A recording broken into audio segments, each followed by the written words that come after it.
In this video, we're going to be talking about rhythmic breathing. Now, this is less about a technique and more about just a concept that will be applied the more and more you do breath work. Now, at first, it's just going to be getting down the techniques and feeling the physiological and energetic benefits of them. But eventually, the more and more you practice this, the more and more you'll start to find that the more conscious control you take over your breath, the more you can get into a steady rhythm with your breath. And it's much like runners who get that runner's high feeling where they feel like they're getting into a trance state, or anybody who does anything where they feel like they're in a flow state.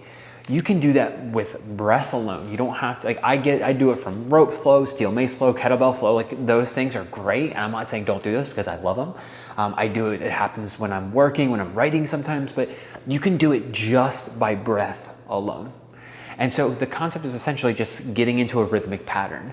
You can utilize this with any of our breathwork techniques that you are watching in the modules.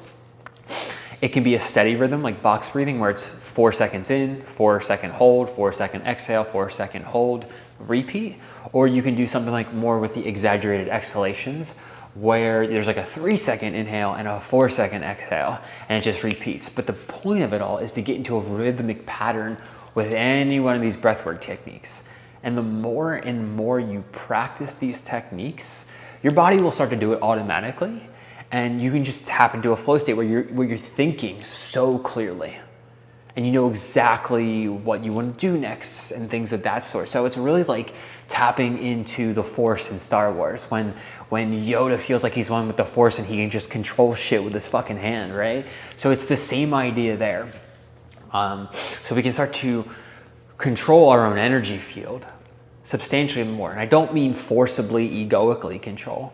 I mean, you can start to point your energy in the right direction. So maybe it's rewiring a thought process, right? Maybe it's rewiring a nervous system pattern where your body tightens up for a certain reason and you just stop and you're in that breath. You notice the hip want to tighten up. You notice the shoulder want to tighten up. You notice your fist clenching and you just stay with the breath. And you release it. All right. So this is, again, less about a specific technique and more about a concept that you can apply through any type of breathwork practice. It's just about getting into a rhythm, whether it's a coherent rhythm like box breathing or it's something that is a little less coherent like exaggerated exhalations. All right, y'all, that's going to be the concept of rhythmic breathing.